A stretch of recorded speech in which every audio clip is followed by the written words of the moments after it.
a white race who look to the incoming of souls of foreign birth, strange tongue and habits for the prosperity of the South. Were I permitted, I would repeat what I have said to my own race. Cast down your bucket where you are. Cast it down among the 8 millions of Negroes whose habits you know, whose fidelity and love you have set. A figure who tends to be very disrespected, scorned, and all at the same time obscured in our modern culture, whom tends to be ignorant to actual history and the truth in general.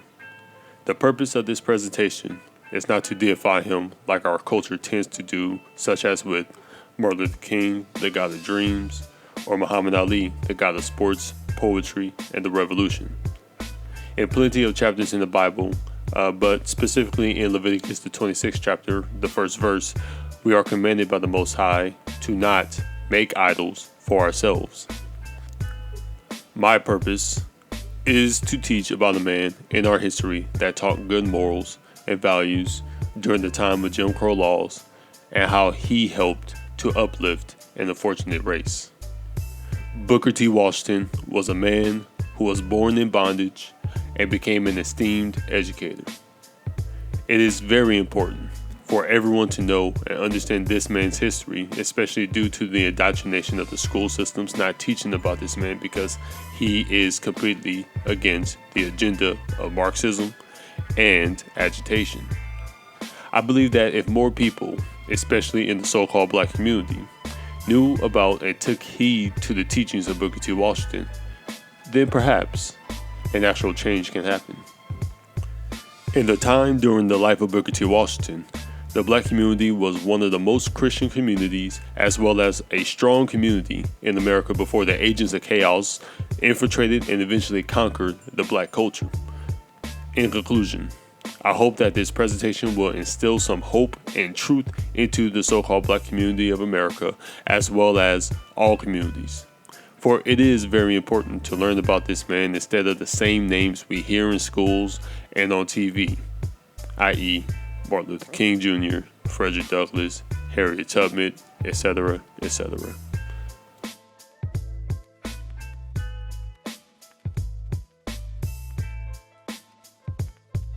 Booker Taliaferro was born into slavery on the Virginia plantation around April 1856, which was 9 years before the American Civil War ended. After the loss of the Confederates leading into the end of slavery, his mother got married to a man and his whole family moved to Malden County, West Virginia, to start their new life of freedom. In Malden County, Booker T worked in the salt mines as a young boy. However, he longed to attend school since he was a slave. He states, "I had no schooling, whatever, while I was a slave. The picture of several dozen boys and girls in the classroom engaged in study made a deep impression upon me, and I had the feeling that to get into a schoolhouse and study in this way will be about the same as getting into paradise." Even though Booker T and his family were free, he had to work in the salt mines and produce money for his family. Therefore, he didn't have enough time in his schedule to go to school, as well as his father being financially unable to afford to pay for the school in Kanawha Valley, which crushed the young Booker T. Thankfully, his mother hired private tutors in the nighttime to start his educational path. He eventually went to day school, but still had to manage working in the salt mines. So, in order to get to school on time, he will sometimes move the legs of the clock so he can leave early and still get his hours. Furthermore, while in day school, he added Washington to his name because he was the only one in his class that had one name and had no knowledge of his ancestry. He wanted to set a good example for his future children. Unfortunately, he had to stop going to day school to continue working in the salt mines and help his family's finances. This made him very upset, for working in the coal mine was very depressing to him. He also noticed that those who worked in the coal mines were very close-minded and also drank the cup of victimhood. He states, I am conscious of the fact that mere connection with what is known as a superior race will not permanently carry an individual forward unless he has individual worth, and mere connection with what is regarded as an inferior race will not finally hold an individual back if he possesses intrinsic individual merit. He did try out night school, but the teachers knew as much as him, meaning the teachers were poor in knowledge, but he was determined to secure an education at any cost. As a result, he taught himself with a Blue Webster spelling dictionary how to spell, read, and write. The self-educated boy grew in knowledge and made the decision to go to college, determined to attend Hampton Institute. Unfortunately, just like today, college cost money, and Mr. Washington was unable to afford it. At this moment in time, he quit his job at the salt mines and worked with a Yankee woman by the name of Mrs. Viola Ruffner. Mrs. Ruffner had a reputation of being too strict, and most of her past servants quit. Booker T. Washington worked for her and realized that she just held extremely high standards on how clean she wanted her house. But he was willing to meet her standards and also felt that it was easier and fulfilling than working in the salt mines. He learned a lot from her, such as being a clean freak, starting his own library, as well as reading the Bible. In the fall of 1872, he gathered enough money to travel via stagecoach to Hampton Institute in West Virginia. When he arrived at Hampton Institute, he did not have enough money to afford the tuition. Thankfully, because he knew how to clean rooms well, the head teacher, Miss Mary F. Mackey, offered him a janitorial job in order to pay for his tuition, which was $10 a month and $70 a year. Ain't that a beautiful price? Because Hampton was such a small school at the time, Booker T. Washington's dorm room was outside in a tent. An influential teacher Booker T. Washington met was General Samuel C. Armstrong, a Yankee soldier. This man ended up becoming a mentor to Mr. Washington in his studies and throughout his whole teaching career as well. The staff at Hampton in general were determined to help the students at any cost, even though there were still tensions between the North and the South. One of his professors, Miss Natalie Lord, taught Booker T. Washington how to use and love the Bible. She also piqued his interest into public speaking, which made him join the debate societies. Even when Booker T. Washington did not have enough money to go home for the summer, he would sell his own belongings as well as get help from administrators to pay for him to go home and come back. It was 2 years until Mr. Washington was able to go back home. When Booker T. Washington went back to Malden, he went on a neighborhood tour sharing his college experience. Booker T. Washington found it almost pathetic. In the same summer, while Booker T. Washington was napping in an abandoned house, his brother John informed him that their mother passed away. He went back to Hampton and worked as a janitor to ensure he can pay for his tuition and was grateful on how the teachers made sure he stayed in school. Ever since then, I have had no patience with any school for my race in the South which did not teach its students the dignity of labor. In June 1875, Booker T. Washington graduated from Hampton. He gives a lot of thanks to General Armstrong for completing his studies, stating that he learned what an education was expected to do for an individual, and learned to love labor not alone for its financial value, but for labor's own sake, for the independence and self-reliance which the ability to do something which the world once done bring.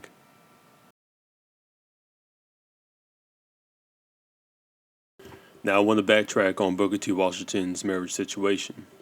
Fannie N. Smith was the name of his wife at the time, where they had one daughter named Portia, who was born in 1883. Unfortunately, she died a year later in 1884. After the utter failure of the Reconstruction period, Booker T. Washington felt his calling was to teach and lay a foundation through education. Specifically, he saw that the general political agitations drew the attention of so-called black people away from more fundamental matters of perfecting themselves in the industries and securing property. This sounds like what is going on today. Most people, specifically black people, don't really have a focus on owning property and perfecting skills and a quality education. A lot rely on living off the government, and of course there are exceptions, but those exceptions are not the rule.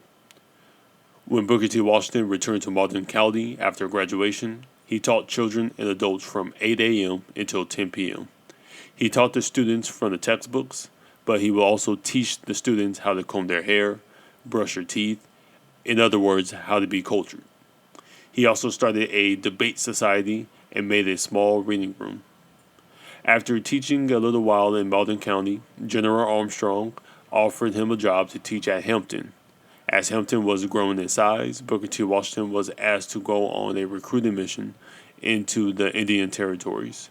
Mr. Washington points out that this task was hard because the Indians owned a large number of slaves during the days of slavery, which dispels some myths about slavery, which meant culturally the Indians felt that they were far above the white man and the Negroes. But some Indians ended up attending Hampton, and Mr. Washington became like a house father towards them, teaching them how to be civilized and how to speak English. Furthermore, Booker T. Washington taught night school at Hampton for the poorer students. In May of 1881, General Armstrong offered Booker T. Washington the task to start a school in the Black Belt part of the country in Tuskegee, Alabama. Questions that Booker T. Washington asked himself while figuring out what kind of school he wanted to build was ultimately, and I quote, how was he to deal with the public opinion on the race question? He says, the questions came to me in this way. Colored people wanted to know why I proposed to teach their children to work. They said that they and their parents had been compelled to work for 250 years, and now they wanted their children to go to school so that they might be free and live like the white folks without working. That was the way in which the average colored man looked at that matter. Some of the southern white people, on the contrary, were opposed to any kind of education of the Negro. Others inquired whether I was merely going to train preachers and teachers, or whether I proposed to furnish them with trained servants. Some of the people in the North understood that I proposed to train the Negro to be a mere hewer of wood and drawer of water, and feared that my school would make no effort to prepare him to take his place in the community as a man and as a citizen. Of course, all these different views about the kind of education that the Negro ought or ought not to have were deeply tinged with racial and sectional feelings. The role of the carpetbag government had just come to an end in Alabama. The masses of white people were very bitter against the Negroes as a result of the excitement and agitation of the Reconstruction period. On the other hand, the colored people, who had recently lost to a very large extent their place in politics of the state, were greatly discouraged and disheartened. Many of them feared that they were going to be drawn back into slavery. At this time also, there was still a great deal of bitterness between the North and the South in regards to anything that concerned political matters. So, according to Booker T. Washington and history, the Reconstruction was a failure mainly because racial tensions increased and political tensions that were there since and before the Civil War increased and gotten worse. During this period, there was more agitation, i.e., forcing peace to happen rather than letting things happen naturally and doing things orderly. The other problems we have to take into account about the issues happening in this time period was that after the war, the South was poor and the North was more or less rich. The North was free and the parts of the South were military districts until the time of World War I. The cultures between the North and the South were extremely different. The North was more industrial, educated, and liberal, which I use not in a very good way. The South was more faithful to the Bible, hence where we get the term the Bible Belt from. They focused more on agriculture, and education for the most part wasn't a major push for the majority. The black community also had associated manual labor with the pains of slavery. Therefore, there was not a great push of agriculture within the black community. As another side note, we have to notice what were the so-called black leaders at this time pushing. In Ecclesiastes, the first chapter, verses 9 to 10, it states, "The thing that hath been, it is that which shall be, and that which is done is that which shall be done, and there is no new thing under the sun. Is there anything whereof it may be said, See, this is new? It had been already of old time, which was before us." See, the leaders, just like the majority of the so-called black leaders today, were pushing for more political rights and getting black people into office, even though the majority of the blacks in the South were not even educated like the blacks in the North, as well as Northern blacks were out of touch with the Southern agriculture and the Southern lifestyle. So you can see a glimpse of why there was so much tension, chaos, confusion between the races, between the North and the South, and politically just crooked and a lot of distrust between the civilians and of the government, both on the local and the growing federal state level. With these reasons I stated, and Booker T. Washington stated, this is a possible reason why the Southern whites did not really encourage the idea of Negroes getting an education. But Booker T. Washington understood that realistically, if progress of the black community was going to happen, then he must find a way to win the sympathy and support of the best white people in the South. For it would be very counterproductive to preach hatred of white people who were their neighbors and then try to do everything by themselves, even though it hasn't been 50 years since black people were free from slavery.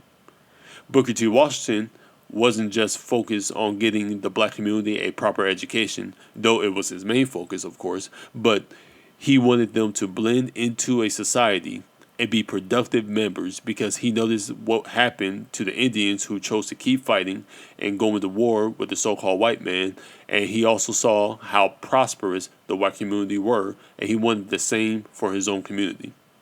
One thing he observed while teaching were that the students first seemed to memorize long and complicated rules and words, but had little thought or knowledge of applying these rules to everyday affairs of their life. Students knew the capital of China on the globe, but did not know the proper places of silverware on the dinner table, or in our modern day case, how most of these gender study majors can virtue signal but can't paint a house, grow their own crops, and pretty much ain't got no common sense. He also wanted to fix the broken culture in the South as a whole due to the after effects of the Civil War and Reconstruction. So with these problems stated, Booker T. Washington's solution were a couple of things.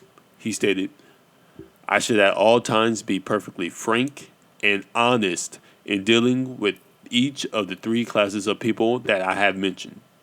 Secondly, that I should not depend on any shortcuts or expedients merely for the sake of gaining temporary popularity or advantage, whether for the time being such action brought me popularity or the reverse. With these 2 points clear before me as my creed, I began going forward." This approach into dealing with social issues seems weird for our modern minds today, but it's not. The first suggestion is that the truth and being realistic is what's going to help the progress. Secondly, good things takes time to happen. A healthy and trusting relationship takes time to build, while it takes one lie or one punch in the face to break that trusting and healthy relationship. Also, he was not going to put his name in the forefront for the sake of publicity and worship like Martin Luther King or W.E.B. Du Bois. He was going to do the right thing because it is the right thing to do. As a society, the leaders in the past and now has had this bad habit on relying solely on the government to make change happen, whether it be by force or by laws. Looking throughout history, whenever the government tries to force change and progress, especially when people are not fully embracing change, then things tend to become worse. This is how the Civil War started because of Lincoln and the federal government forcing the South not to succeed from the Union, even though America succeeded for Britain. That's how the Reconstruction made the racial tensions worse because the federal government and the North forced the South to become more industrial and even put puppet politicians like they were some type of third world country. So the last thing Booker T. Washington wanted to deal with was the government making changes because their past record showed that they're pretty terrible at it. Furthermore, we cannot disregard the fact that due to slavery, the Southern whites and the Southern blacks were in a funny way tied together, and for the future progress, they were going to need each other. Many of the blacks after slavery were not being a productive part of society. However, Mr. Washington correctly observed that a possible way to win the support to help uplift an unfortunate race was that due to the freedom, the white man is not only free to assist the Negro in his effort to rise, but he has every motive of self-interest to do so, since to uplift and educate the Negro will reduce the number of paupers and criminals of the race and increase the number of efficiency of its skilled labors. In the eyes of Booker T. Washington, when he started to see the issues and understand the issues and saw what the people, mainly the politicians, were doing to try to solve the issues, he states that these people were in a battle with shadows, and that these shadows represented the prejudice and animosities of a period that was now past. Before he officially opened the school, Booker T. Washington spent time traveling throughout the country to gain support of the community by talking to them, discussing the issues and their needs, and how his work and approach was going to benefit the community, both black and white. He went to the plantation districts where he stayed with families sleeping on the floor of their one-room house. In many of the homes in the plantation districts, he observed that in the plantation districts that they could have grown so many things, i.e. veggies, but the people there only knew how to grow cotton. Another observation was that the people in this district spent money beyond their means. One instance was that the house was a home of 5 and had 1 fork and a $60 organ. He felt that life on the cabin on the plantation districts were pretty sad because the people care more about social status and materialism and not the necessities and how they can improve their situations. They did not figure out how to use their land and time responsibly and productively, as well as the government didn't build schools in the country districts. Therefore, schools were taught in churches and log cabins. Furthermore, that meant that there were a lot of bad teachers and wayward children. On July 4th, 1881, Booker T. Washington finally opened Tuskegee Institute in the town of Tuskegee, Alabama, in a shanty and abandoned church with about 30 students and more on the waiting list attending, and one teacher being himself. The conditions were so bad that students sometimes had to hold an umbrella over Mr. Washington while he was teaching class. I do find it pathetic that teachers today complain about not having decorations on their classroom walls when Booker T. Washington had to teach in a beat-up church. Most of the students that attended Tuskegee at this time came from the country, which was about 85% of the blacks live at that time. He was only going to accept students over the age of 15 and with some background in education. Most of the students were public school teachers around the age of 40, and along with them were their former pupils. Here is when he truly saw the bigger issue. It was also interesting to note how many big books some of them had studied and how many high-sounding subjects some of them claimed to have mastered. The bigger the book and the longer the name of the subject, the prouder they felt of their accomplishment. Some had studied Latin and 1 or 2 Greek. This, they thought, entitled them to special distinctions. The students who came first seemed to be fond of memorizing long and complicated rules in grammar and mathematics, but had little thought or knowledge of applying these rules to their everyday affairs of their life. One subject which they liked to talk about and tell me that they had mastered in arithmetic was banking and discount, but I soon found out that neither they nor almost anyone in the neighborhood in which they had lived had ever had a bank account. In registering the names of the students, I found that almost every one of them had one or more middle initials. When I asked what the J stood for in the names of John J. Jones, it was explained to me that this was a part of his entitles. Most of the students wanted to get an education because they thought it would enable them to earn more money as school teachers. Notwithstanding what I have said about them in these respects, I have seen a more earnings and willing company of young men and women than these students were. They were all willing to learn the right thing as soon as it was shown to them what was right. I was determined to start them off on a solid and thorough foundation so far as their books were concerned. I soon learned that most of them had the merest smattering of high-sounding things that they had studied.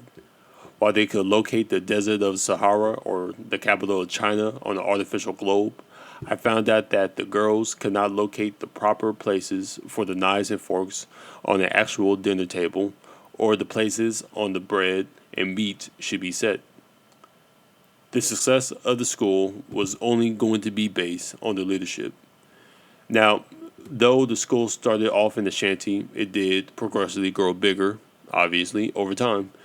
Stated earlier, Booker T. Washington made it a necessity to get acquainted with the blacks in the community and the whites in the community, and because he made those efforts, people were willing to help out however they can to see Tuskegee grow and succeed. About 6 weeks after the opening, someone by the name of Miss Olivia A. Davidson entered the school as a co-teacher. This lady was from the north, but came down south to be a teacher. This lady is very important in the life of not only the progress of Tuskegee, but for Booker T. Washington because she ended up being his second wife. But before they got married, she was a catalyst of helping him grow the school. The town of Tuskegee generously gave the school classes, and the progress of the students was going well.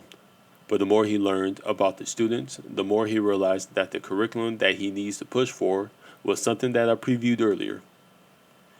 We wanted to give them such a practical knowledge of some one industry, together with the spirit of industry, thrift, and economy, that they would be sure of knowing how to make a living after they had left us. We wanted to teach them to study actual things instead of mere books alone. 3 months later, after the opening of the school, as the school was growing, and because the school was only a shanty and a church, Booker T. Washington's anxiety rose. But by the grace of God, there was an old abandoned plantation for sale. However, they could not afford it, but the owners did offer them a deal that if they could put a third of the payment down and pay the rest within a year, then they'll give them the property. The price was $500, which was pretty cheap even for that time. But of course, $500 ain't really cheap if they ain't really making money. How was he able to raise that money? So Booker T. Washington asked General J.F.B. Marshall, the treasurer of the Hampton Institute, who was a good friend of his, to loan him the money. Immediately after they moved onto the plantation, he cleaned up the plantation along with the help of an old colored man and the students. The cabins were quickly in condition, and he even led the way every afternoon leading up to move with his own axe to chop some wood to clear up some space to grow some crops. While the plantations was being cleaned up, Miss Davidson was coming up with a plan to raise money to repay the loan. She did this by holding festivals, dinners, gave and sold canvases to families, both black and white, who were interested in supporting the school. All in all, they received many gifts from many people, poor, rich, black, white. After they were able to repay the loan and brought the deed of the land, Booker T. Washington began cultivating the land and started to train the students in agriculture based off the needs of the community settlements. They began farming for food, and as the months passed by and relationships were being built, people were donating money to the school from different regions of the state. With all that help, more students were able to enter the school, and the school was able to erect new buildings, and the school only gained more positive publicity. In the summer of 1882, the school officially ran for 1 year. With that being in mind, Booker T. Washington wanted to teach the students the latest and best methods of labor. He made the students learn how to make their own bricks from mud and straw and sold it to the people in the community, both white and black people. He stated, "There is something in human nature which always makes an individual recognize and reward merit, no matter under what color of skin merit is found." Another quote, he states, "The individual who can do something that the world wants done will make his way regardless of race."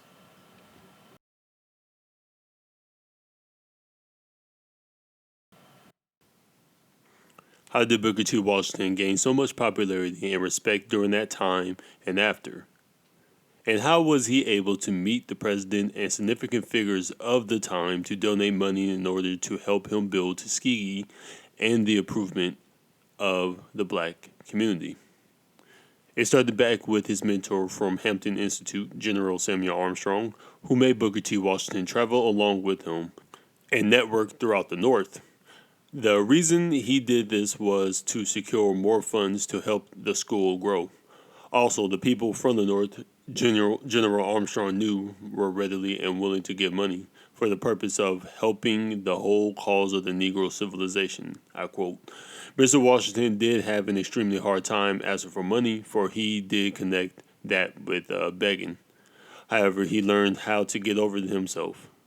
Because of this, Mr. Washington was able to meet many, including Andrew Carnegie and President William McKinley." He states, "As far as the science of what is called begging can be reduced to rules, I would say that I have had but two rules.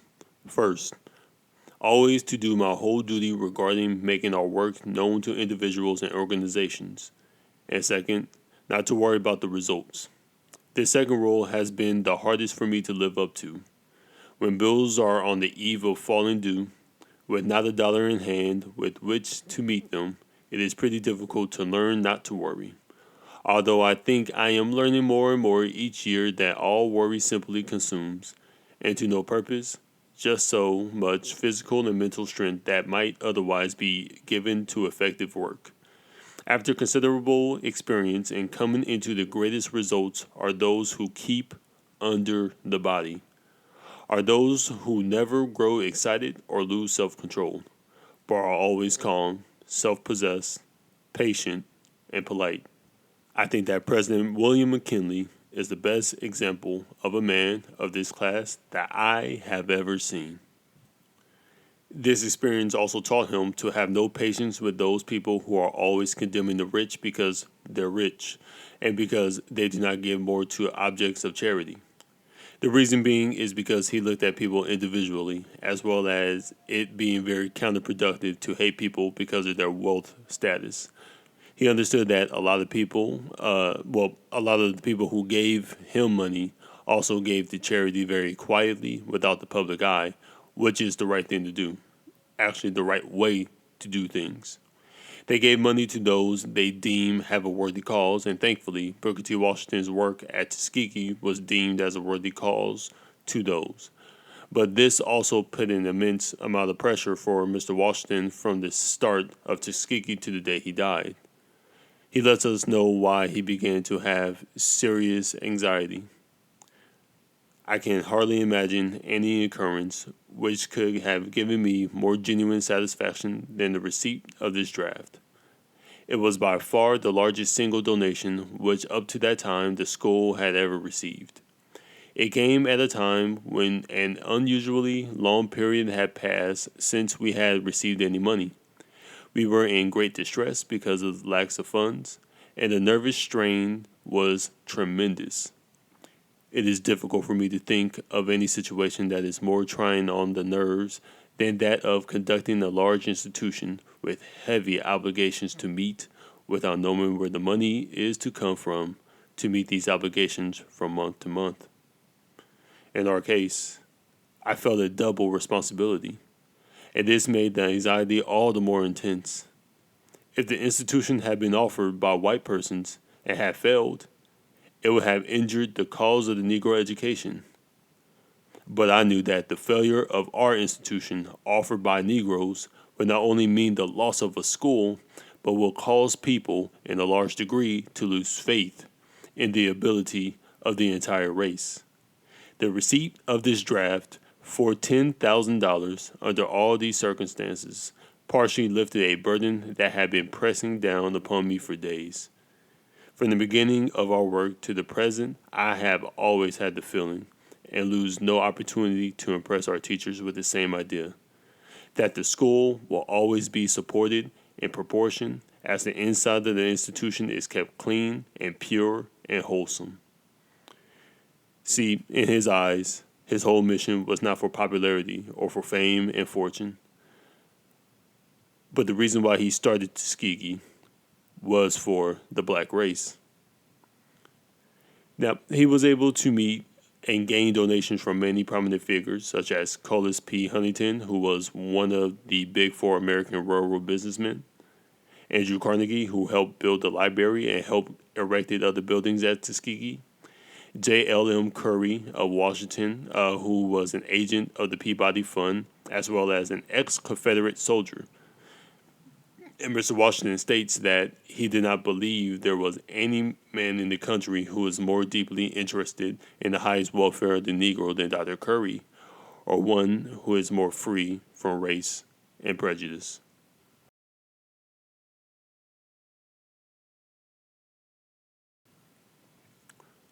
By 1884, Tuskegee grew in size and prestige so much that he had to start refusing students that applied, especially those who could not afford it. However, he did accommodate a night school program to try and help those people who couldn't afford it out. He was still touring the North during this time and was invited to give speeches throughout the North. The first time he publicly spoke in front of a National Education Association was in Madison, Wisconsin. The speech was well received and was the catalyst of giving future invitations to give speeches. He states in his book, "In this address, I said that the whole future of the Negro rested largely upon the question as to whether or not he should make himself, through his skills, intelligence, and character, of such undeniable value to the community in which he lived that the community could not dispense with his presence. I said that any individual who learned to do something better than anybody else, learned to do a common thing in an uncommon manner, had solved his problem regardless of the color of his skin, and that in proportion as the Negro learned to produce what other people wanted and must have, in the same proportion would he be respected." Booker T. Washington hoped with this speech and the speeches that he gave throughout the North that it was able to open up opportunities to be able to speak in front of the Southern crowds. Fortunately, he was invited to the International Meeting of Christian Workers in Atlanta, Georgia, to give a 5-minute speech in front of the majority Southern white crowd. He was introduced by Georgia's governor, Rufus Bullock, and to Mr. Washington's surprise, white and black Southerners were crowded outside the auditorium ready to hear him speak. And the fact that we actually have a recording of Booker T. Washington's giving this specific speech, it made me happy and surprised me. With that being said, let us take time to listen to Booker T. Washington's famous speech, the Atlanta Exposition Address. Mr. President and gentlemen of the Board of Directors and citizens, 1/3 of the population of the South is of the Negro race. No enterprise seeking the material, civil, or moral welfare of this section can disregard this element of our population and reach the highest success. I but convey to you, Mr. President and Directors, the sentiment of the masses of my race, when I say that in no way have the value and manhood of the American Negro been more fittingly and generously recognized than by the managers of this magnificent exposition at every stage of its progress. It is a recognition that will do more to cement the friendship of the two races than any occurrence since the dawn of our freedom. Not only this, but the opportunity here afforded will awaken among us a new era of industrial progress. Ignorant and inexperienced, it is not strange that in the first years of our new life, we began at the top instead of the bottom. That a seat in Congress or the state legislature was more sought than real estate or industrial sphere. That the political convention or stump speech had more attraction than starting a dairy farm or a truck guide. A ship lost at sea for many days suddenly sighted a friendly vessel. From the mast of the unfortunate vessel was seen a statement: "Water, water, we die of thirst." The answer from the friendly vessel at once came back: "Cast down your bucket where you are." A second time, the signal, "Water, send us water," ran up from the distressed vessel, and was answered, "Cast down your bucket where you are." A third and fourth signal for water was answered: "Cast down your bucket where you are." The captain of the distressed vessel at last, heeding the injunction, cast down his bucket, and it came up full of fresh, sparkling water from the mouth of the Amazon River. Those of my race who depend on bettering their condition in a foreign land, or who underestimate the importance of cultivating friend relations with the southern white man, who is their next-door neighbor, I would say, cast down your bucket where you are. Cast it down, making friends in every manly way of the people of all races by whom you are surrounded. To those of the white race who look to the incoming of those of foreign birth, strange tongue and habits for the prosperity of the South, were I permitted, I would repeat what I have said to my own race: cast down your bucket where you are. Cast it down among the 8 millions of Negroes whose habits you know, whose fidelity and love you have tested in days when you have proved treacherous against the ruin of your fireside. Cast down your bucket among these people who have, without strikes and labor wars, killed your people, cleared your forests, building your railroads and cities, brought forth treasures from the bowels of the earth, helped to make possible this magnificent representation of the progress of the South. In one sentence, he summarized his concept of race relations appropriate for the times. In all things that are purely social, we can be as separate as the fingers, yet one as the hand in all things essential to mutual progress. In return for so-called black people's remaining peaceful and socially separate from whites, the so-called white community needed to accept responsibility for improving the social and economic conditions of all Americans, regardless of skin color, Washington argued. This speech was transcribed throughout newspapers across the whole state, the whole nation. The speech was so well received that many prominent figures of the time sent personal letters to Mr. Washington expressing their gratitude. The president, Grover Cleveland, sent him a letter and met with him as well. Of course, the so-called black intellectuals, mainly W.E.B. Du Bois, was disturbed by this speech, for they felt that if blacks waited for things to progress naturally instead of focusing on full civil rights by any means, then it would be the ultimate doom of the black community. Because of the speech becoming very famous, many, especially in the black community, wanted him to express his political views and to speak on political rights more. However, he chose not to do so at free will, only because he believed that the focus needed to be elsewhere rather than on political rights, which is why other leaders, i.e. W.E.B. Du Bois, openly shunned Booker T. Washington. Mr. Washington states, "My own belief is, although I have never before said so in so many words, that the time will come when the Negro in the South will be accorded all the political rights which his ability, character, and material possessions entitle him to. I think, though, that the opportunity to freely exercise such political rights will not come in any large degree through outside or artificial forcing, but will be accorded to the Negro by the Southern white people themselves, and that they will protect him in the exercise of those rights. Just as soon as the South gets over the old feeling that it is being forced by foreigners or aliens to do something which it does not want to do, I believe that the change in the direction that I have indicated is going to begin. In fact, there are indications that it is already beginning in a slight degree.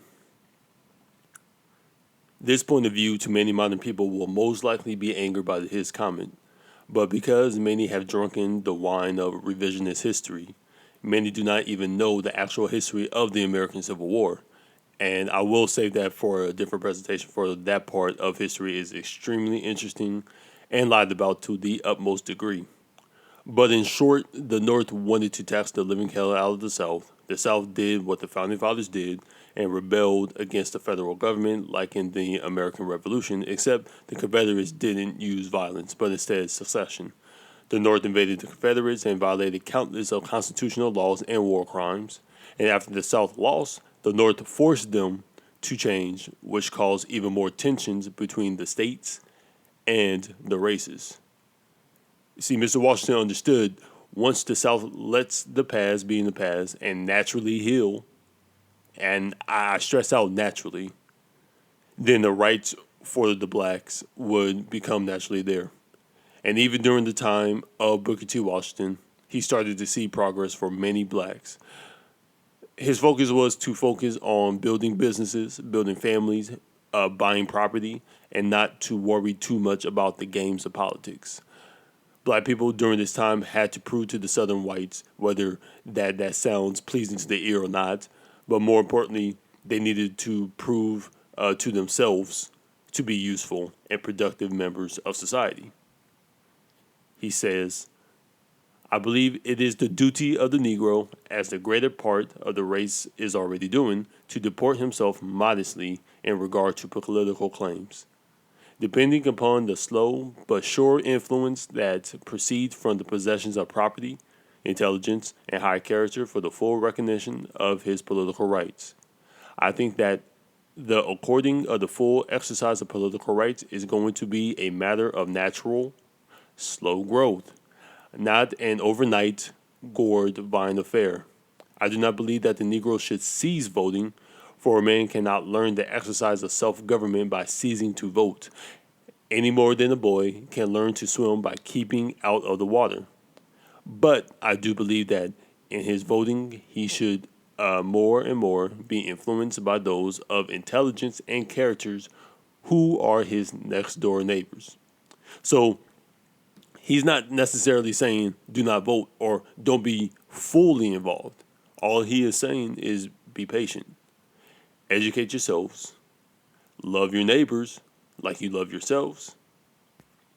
And due to the sticky political conditions, it wasn't the best time to go guns running into a dragon's den when many black folks had pretty much nothing and very few had something. Property, I'm talking about. I know colored men who, through the encouragement, help, and advice of Southern white people, have accumulated thousands of dollars worth of property, but who, at the same time, would never think of going to those same persons for advice concerning the casting of their ballots. This, it seems to me, is unwise and unreasonable. It should cease. In saying this, I do not mean that the Negro should truckle or not vote from principle. For the instance he ceases to vote from principle, he loses the confidence and respect of the Southern white man even. However, and sadly today, many black folks do not vote from principle. They instead vote from pride and blind loyalty to black people only and those who say Black Lives Matter, even though they clearly do not really mean that Black Lives Matter. He elaborates more. I do not believe that any state should make a law that permits an ignorant and poverty-stricken white man to vote and prevents a black man in the same condition from voting. Such a law is not only unjust, but it will react, as all unjust laws do, in time. For the effect of such a law is to encourage the Negro to secure education and property, and at the same time it encourages the white man to remain in ignorance and poverty. I believe that in time, through the operations of intelligence and friendly race relations, all cheating at the ballot box in the South will cease. It will become apparent that the white man who begins by cheating a Negro out of his ballot soon learns to cheat a white man out of his, and that the man who does this ends his career of dishonesty by the theft of property or by some equally serious crime. In my opinion, the time will come when the South will encourage all of its citizens to vote. It will see that it pays better from every standpoint to have healthy, vigorous life than to have that political stagnation, which always results when one half of the population has no share and no interest in the government. As a rule, I believe in universal free suffrage, but I believe that in the South, we are confronted with peculiar conditions that justify the protections of the ballot in many other states, for a while at least, either by an education test, a property test, or by both combined. But whatever tests are required, they should be made to apply with equal and exact justice for both races.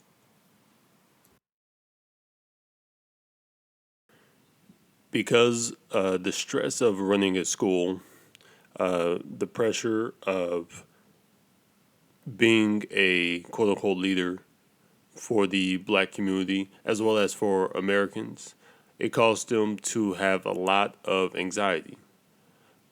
In November of 1915, Mr. Washington had a major nervous breakdown. Before his death, he did complain about having serious headaches from time to time. Mr. Washington has always, according to his own writings, suffered from anxiety and nervousness throughout his lifetime. Sadly, on November 14th, 1915, Booker T. Washington passed away due to anxiety and stress over his work at Tuskegee and for making America better during a sorrowful time. The death of Booker T. Washington was felt across the country, not only to the black Americans, but also to the white Americans. Dr. Booker T. Washington, the greatest man America ever knew. We as a race feel that in him we have lost the truest friend the race ever had. I mourn with you in your great loss. Madam C.J. Walker. I learned with great regret of the death of Dr. Washington. Charles Henderson, Governor, State of Alabama. Pray, accept my deepest sympathy in this death of your distinguished husband. No man rendered greater service to his race, and his loss cannot be supplied. He was one of the citizens of whom this country should be proud. Theodore Roosevelt. Washington was a man of great power and of wide and wholesome influences, not only among his own race, but other races. His death is distinctly a public loss. Charles W. Fairbanks, former Vice President of the United States. His death is in what ought to be his prime and irrevocable loss to the nation. He was one of the most powerful forces for the proper settlement of the race question that has appeared. His encouragement to make themselves individually valuable to their community, his urging upon the homely virtues on industry, thrift, and persistent use of their opportunities, with a promise of higher achievements as a reward, have done more for the Negro race than any other one factor in their progress. I knew Booker T. Washington well and valued him highly as a friend and a patriot. He united with a signal power of eloquence and great intellectual force and practical executive faculty, a saving common sense which made him the great man he was. William H. Taft. Now, let's turn to his own funeral. Isaac Fisher describes at the funeral a quote-unquote pathetic incident showing how heartbroken the black community were when Mr. Washington suddenly passed away. But most pathetic of all was the sight of the humble and unlettered colored people of the cotton fields who literally packed the school grounds. They had sustained a loss which they did not know how to voice. You could see them looking into every face near them for encouragement to say how much they were hurt and would miss their devoted friend. Unless the visitors Wednesday had been with Dr. Washington through a quarter of a century and observed how much he loved these simple poor of his race, how anxiously he worked to help them. He could not understand how broken-hearted these older colored people were.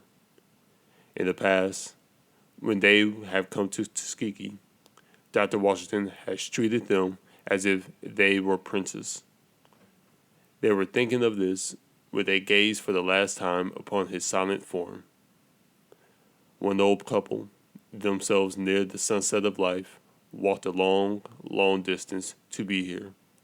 Piteously, the man approached one of the instructors, and with trembling lips and eyes that overflowed and asked, "Do you reckon they will let us see Booker?" And he hurried to explain, "We have come so far just to see him the last time. Do you reckon they will mind us looking at him?"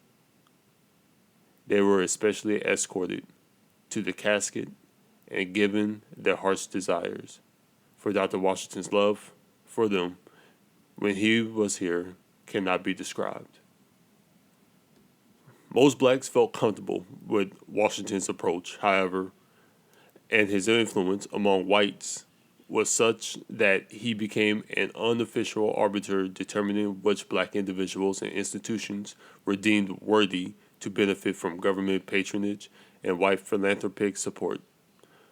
Unlike many of his so-called rivals, Booker T. Washington stood for something that was not only tangible but beneficial for Americans no matter the shade.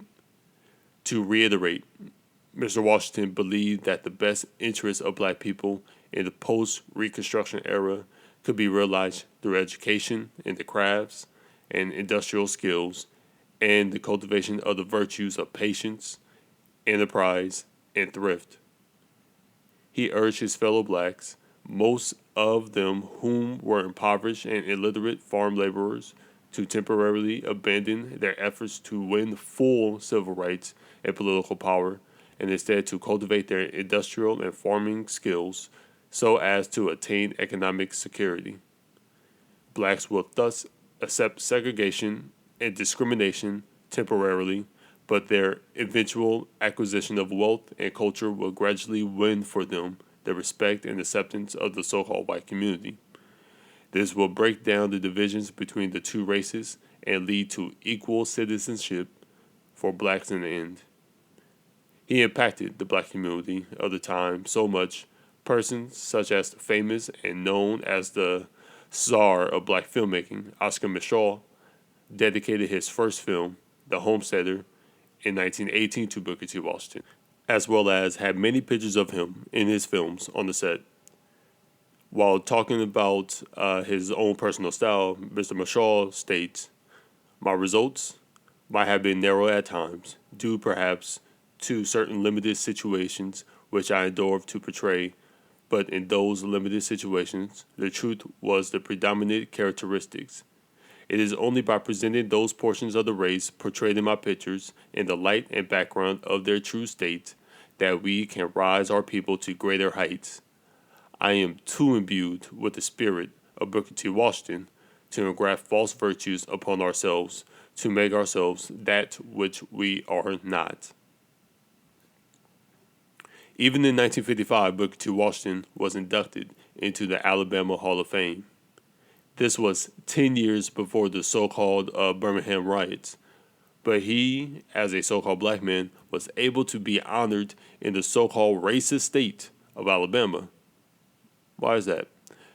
Simply, he had character and virtues. And when one has characters and virtues, then the shade of your skin means very little to many. Sadly, many people have forgotten Booker T. Washington, and his legacy is usually thrown into the dust.